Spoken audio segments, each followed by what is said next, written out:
Well, the deadline to have your say in deciding whether the harmonized sales tax in this province lives or dies is just 3 weeks away. But not every registered voter has been given a chance to fill out a ballot and put it in the mailbox. Esquimalt-Royal Road's NDP MLA Maureen Karagianis says 500 men and women serving on board 2 ships based at CFB Esquimalt have been disenfranchised, losing their HST vote. A News reporter Andrew Johnson has the story. With only 3 weeks left to get your HST referendum ballot to Elections BC, the Fight HST forces are waging a Greater Victoria ground war with more than 1,800 signs. Bottom line, folks, vote. Take part in this. It's your one shot at directing your government in this province. Don't let it sit on the counter in your house. Vote.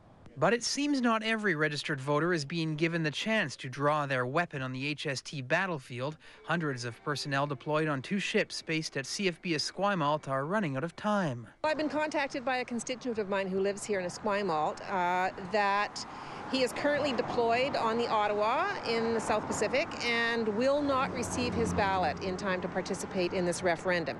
And he's very concerned. He's been very engaged in the process and very much wants to cast his ballot. Elections BC has confirmed the sailor's story, releasing this statement. There is no provision under the regulations governing the referendum to deal with military people deployed, but Elections BC is working with the Navy to see if some solution can be found.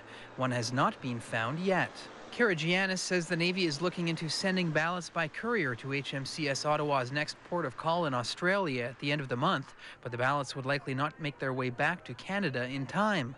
She says during a general election, people serving aboard ships cast ballots at sea, then they are sealed and sent home to be counted. I'm asking for some consideration here. You know, these personnel are out there keeping our country safe. I think that they should be just as entitled to vote in this referendum as any other British Columbian.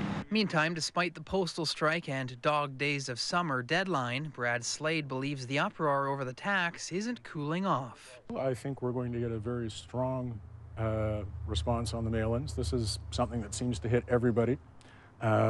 Everybody has an opinion one way or the other. Including those at sea, who Maureen Karagianis hopes will be granted an extension past the August 5th line in the sand. In Victoria, Andrew Johnson, A News.